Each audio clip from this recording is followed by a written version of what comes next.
Let's go switch our attention now at 6:02 to weather, and we've got a little bit of a warm up on the way. We do. Even this morning, we're about 2 to 3 degrees up compared to where we were this time yesterday morning. A difference some of you may feel and some of you may not feel it. Temperatures are currently in the upper 50s as we take the view here from 555 Capitol Mall. We're still about an hour away from sunrise officially, and it's 57 degrees with a light north wind circulating around Sacramento. As we go through the day today, the winds will stay fairly calm out of the north. By 10 o'clock, temperatures in the low 70s, and eventually by 2 o'clock in the afternoon we'll heat to our daytime high in the upper 80s. So it'll be definitely warmer out there for the afternoon. You're also going to notice a bit more of that north flow. We have that north flow right now circulating.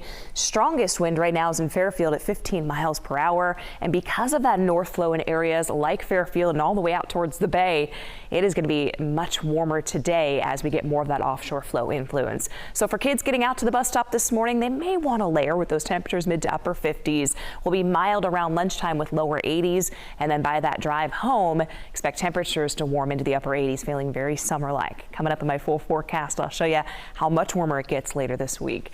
It is 6:04 right now. Brian, are you looking at any trouble spots on the roads? Just checking in on the WX portion of the freeway here, Highway 50. This is right as you're entering onto that westbound side there. On the eastbound side, there's reports of a stalled big rig right around 16th Street, but so far I haven't seen any real delays showing up on the travel map through that area. Things looking good there. This crash here, the slowing starting to clear out of there. They've opened up the westbound side of Highway 50 where they had a lane closed right just past Howe Avenue. A two-vehicle crash there was blocking things. So that slowdown should be dissipating here shortly as those vehicles have now been removed. And right in the area of that crash, I'm seeing it back up to speed. 5 and 99 looking good coming up out of Elk Grove. No problems there. And the causeway is incident free out through Davis, Vacaville, and Fairfield if you're continuing on toward the Bay Area.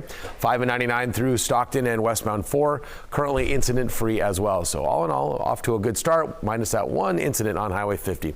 99 is a 14-minute ride right now from Modesto to Manteca. Westbound 205, 29 minutes there, and another 29 minutes down into Dublin on westbound 580. Here in Sacramento, Highway 50 already starting to recover. It was up to 36 minutes, now down to 24 minutes from Rancho Cordova. Interstate 89 minutes, I-5 11 minutes, and 99 12 minutes out of Elk Grove. Back to you. Brian, what's happening today? Californians will get a chance to say their goodbyes and pay their respects to groundbreaking Senator Dianne Feinstein. She will lie in state today at the San Francisco City Hall. KCRA3's Melanie Wingo is live in San Francisco now with what we expect to happen.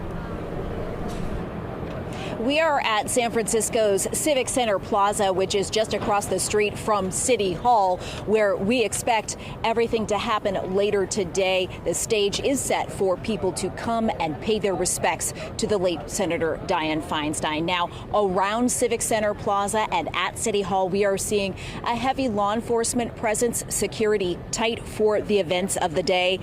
We expect that Mayor London Breed will escort Senator Feinstein and her family to the Rotunda, where the senator will lie in state throughout the day today, with City Hall open to the public and people able to stop by and pay their respects, sign a condolence book from 9 a.m.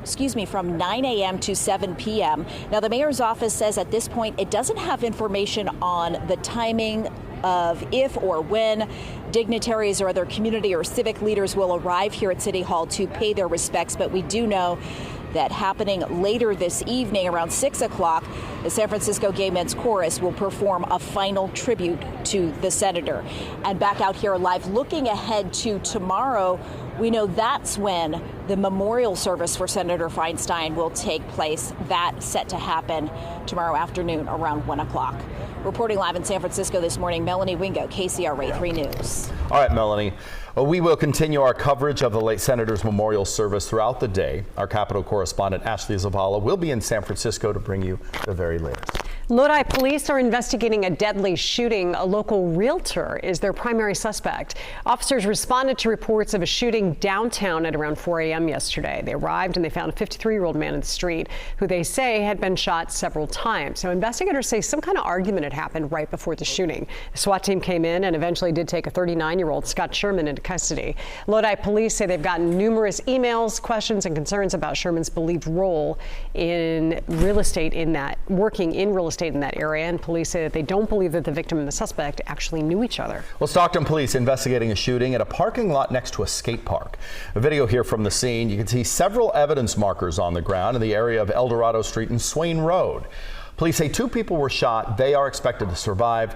Police also say it does not appear the victims were involved in an altercation that apparently led up to this shooting. No word yet on the suspects. And Tracy police arresting a man on charges of attempted kidnapping at an elementary school. Happened around 2:30 yesterday afternoon at Gladys Poet Christian Elementary on South Central Avenue. School staff say a parent found the man at the school and he was armed with a screwdriver. He ran away when confronted by that parent. Here is the suspect, 20-year-old Shiva Sharma. Police say school staff chased him until police arrived. Officers arrested Sharma on 2 counts of attempted kidnapping. Police say there was no physical contact, but they say Sharma was trying to lure 2 children. No children, parents, or staff at the school were harmed. Tracy Unified School District is now working with police on this. The district also notified parents and said staff had been trained to prepare for incidents such as this.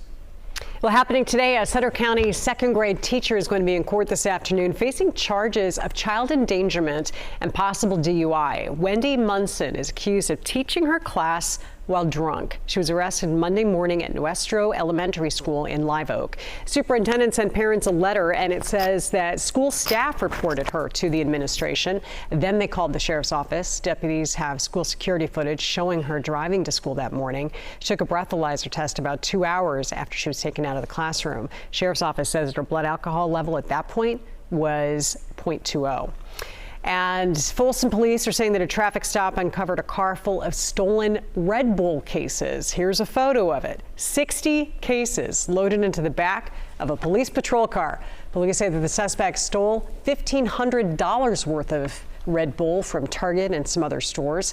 2 men were arrested for organized retail theft. Wow. Yeah. That's a lot of wings there. That is a lot of caffeine. That is. Right there. Wow. Yeah.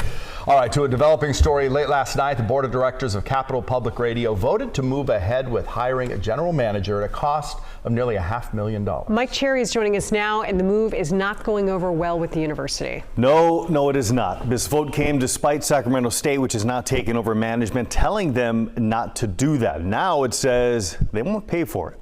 Earlier, student body president Natalie Andrade Dominguez asked executive officers and finance committee members to resign. A recently released audit by the chancellor's office shows widespread mismanagement of Cap Radio's finances. That includes more than $1 million in unapproved loans for studio equipment and furniture, as well as a lack of review of credit card purchases and the station falling behind on loan payments.